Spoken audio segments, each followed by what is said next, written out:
Hi, I'm Beth Augustine, and welcome to Bulldog Profiles. My guest on this edition is Wendy Snyder, and she is a 1981 graduate of RB and one of our newest Alumni Achievement Medalists. So, hi Wendy, welcome. Hi Beth, thank you so much. It's great to have you back, and congratulations on the award. We'll talk a little bit later about your career and some of your professional experiences, but first I'd like to talk a little bit about your time at RB and what it was like here in the late 70s and early 80s. Share some of your favorite moments that you had here. You say the late 70s, I start thinking about the bell bottoms and the frizzy hair, and I want to go back to that look, actually. I enjoyed it, yes. Yeah. I loved my time at RB. I really did. You know, being a freshman, of course, you're a little nervous. In the first week of school, I blew out my ACL and tore cartilage right on the football field. So I had to use crutches. I had to use the dreaded elevator. Trying to blend in with everyone else was kind of difficult that first week of school. And then all of a sudden I realized I didn't really want to blend in. I wanted to stand out a little bit. I ran for class president. Nice. I won. I don't know why. I don't know what my job was, but I played basketball the first 2 years, and then my knee injury got worse. I was an office aide. I loved hanging out with the dean of boys and the dean of girls. I got pretty good at forging notes. I probably shouldn't say that. There's a lot of action in there, though. You got to see everything that was happening. Absolutely. I knew them not from getting in trouble, but it was kind of interesting watching who was in trouble and coming in. It was fun. I loved my time here. Yeah, that's great. When we were talking earlier, you said you didn't get involved in RBTV, but maybe that would have been something that if you could go back, you might have done that? If I could go back, I'd do things, I'd do more things, basically. In junior high, I was in every club that was offered. And then at RB, again, basketball, ran for class president. I should have done choir. I should have done theater. RB TV was kind of in its embryonic phase when I was there. There wasn't a lot of specialty programming. It was a show called Dateline RB, which was basically a newscast. I would have gotten involved in the automotive classes, perhaps. That's great. Learn to give myself an oil change. Sure. What do you think of the building and the changes? Have you been back here? Wow. Yeah, it's very different. It's I walked in, I wasn't quite sure if I was in a country club or a shopping center. It's changed dramatically. The entrance in the back by the zoo, that's new. Yeah, it's a beautiful space. So after you left RB, what did you move on to? Where did you go? Education? I want to give a little shout out to the counselors here at RB because they did a great job helping you prepare to go to college.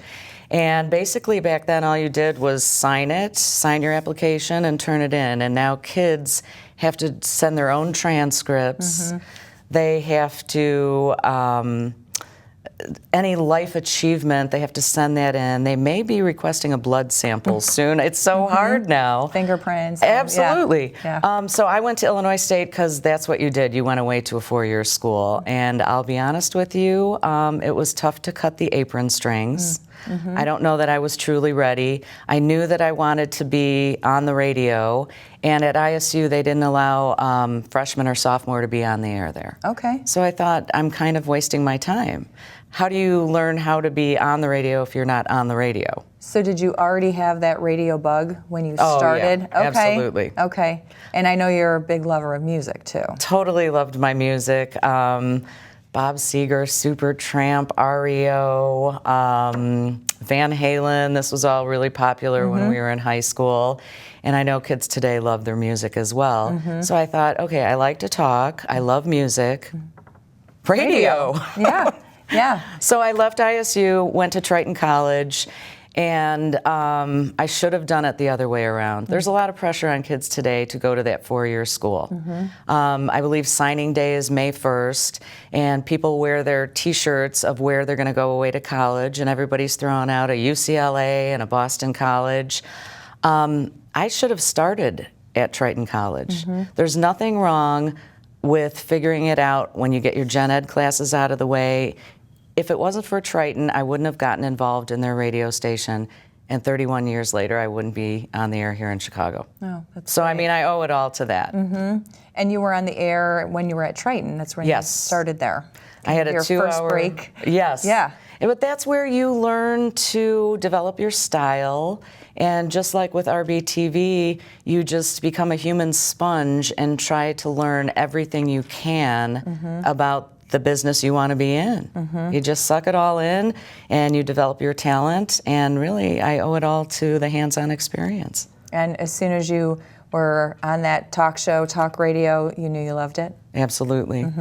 Back at Triton, it was just a music show, so you would get to pick your favorite songs and play them and talk about them. And my first real paid radio job, people tell me I shouldn't say this, but it was a little AM Christian ethnic station in Northbrook. Okay. It was, I'd go on a Sunday morning, flip the switch on the transmitter, wait for it to warm up. Then I would do 2 hours, play 2 hours of Christian rock. Don't even really know what Christian rock is, but experience again. Sure. Then I engineered a polka show. And then I had to run the board and engineer a Croatian talk show. I don't speak Croatian. I didn't know what was going on. But again, you try to get any experience you can. Yeah, learning all facets. Everything. But then you went on to something pretty big. Very big. Yeah, so let's talk about that. I knew there was, I got wind of a overnight position at WLUP, the Loop, the radio station we all listen to. And I arranged for an interview. I went in. The interview went pretty well. I brought a little audition tape that I put together. That wasn't really that great, but I didn't have a lot of experience. Somehow I got an on-air audition the following weekend. So woke up at 3 in the morning, got downtown 4 to 9 a.m. on a Sunday morning, did 2 hours on the air, and was so nervous. I'm it's sure. like, Yeah. okay, wait a minute, this is the station I listen to, and I'm on it. Oh no. My voice was really shaky and high, and here's Bob Seger on the Loop. It was terrible. But somehow I was called later that afternoon and was told, you know what? You weren't that great, but I hear potential, so you Somebody want the gave job? you a shot. I know. Yeah. Greg Salk, my first program director. Worked at the Loop for 10 years, and the rest is history. Yeah, so talk a little bit about some of the personalities that you worked with.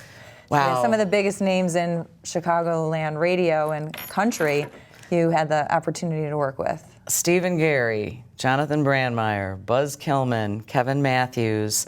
I sometimes had to pinch myself because, in a way, they were my peers, but they weren't. These guys were legendary radio guys. So it was pretty exciting. I was a little geeky when I'd meet them for the first time, but ultimately we got along and we were part of a team. Yeah, any good advice one in particular shared with you? No, as you were, they were guys. I was a girl.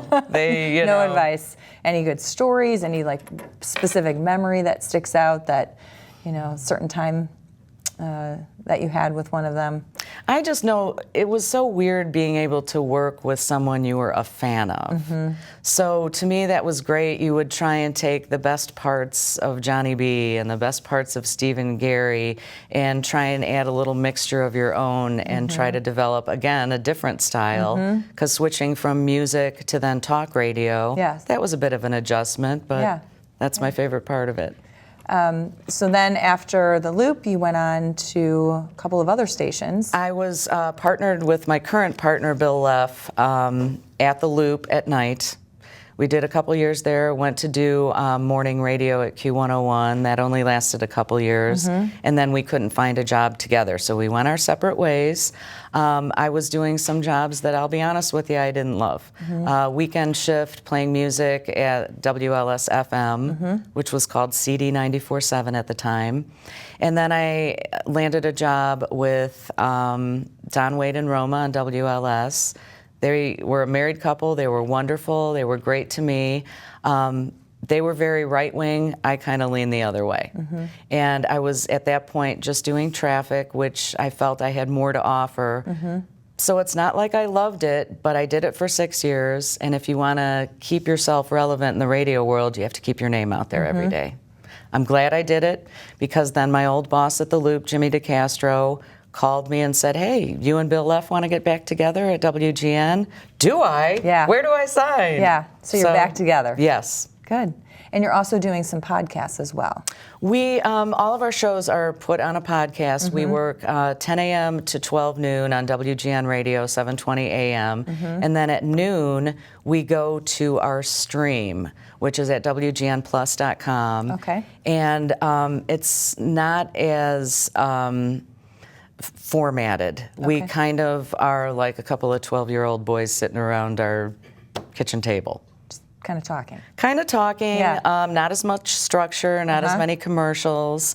WGN is, in a way, using us as guinea pigs to try and get the stream presence more noticeable, and it seems to be working. Great. When you're not working, do you have some outside interests, hobbies, passions? I like naps. Okay. Naps are good. I like to garden. Okay. I like to do crafty things. I'm kind of a TV freak. I like watching TV. And you're raising two teenage boys Two still. teenage boys. How do these kids get up so early to get to high school? I know, it's tough. So you're very busy. I am busy. Working mom and kind of juggling career still and all of that good stuff. And I still like to fit in an occasional live music event of some sort. Have any favorites right now, sort of your favorite musicians or ones you're go-to? Boy, now I feel old. I don't know. I saw The Who. Okay. That was pretty exciting. Great. Donovan, do you know who that is? I don't know who Donovan is. I'm a little older than you. Kind of a folk rock artist Okay. from the late 60s. Great. He was great. Every once in a while, fit a concert in. Try Some to, fun. not as much as I'd like to. Good. So, receiving this award, how does that make you feel? I am so honored to receive this award. As I mentioned before, I really loved my time here at RB, and this is just kind of the icing on the cake to be on that wall of fame down there Well- with such wonderful other recipients. Very much deserved. Thank you so much. I appreciate it. Any advice to students, current high school students or students that are still trying to figure out what they want to do in their future? The only advice I would say is follow your passion. Keep that burning inside of you. You may not have a job that lets you display your passion all the time, but keep hanging on to it. I have a son who just graduated from LT. We used to be rivals, now RB and LT in different conferences. Yeah. He wants to be a musician, and you know what? That's kind of a risky thing.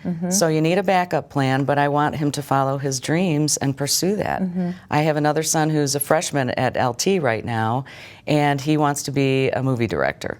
So LT TV, Yeah. sorry, RBTV, but I want him to get involved and follow his passion. And you know, it's not going to happen overnight. I've been on the air for 31 years in Chicago, and it took me 28 years to get my dream job at WGN. So, Don't give up. A lot of hard work. Hard work, Yeah. but don't let go of that passion and your Right. dreams. Well, thanks again for being here. Thank you, and Beth. Congratulations on the award. Again, I'm Beth Augustine, and thanks for watching Bulldog Profiles.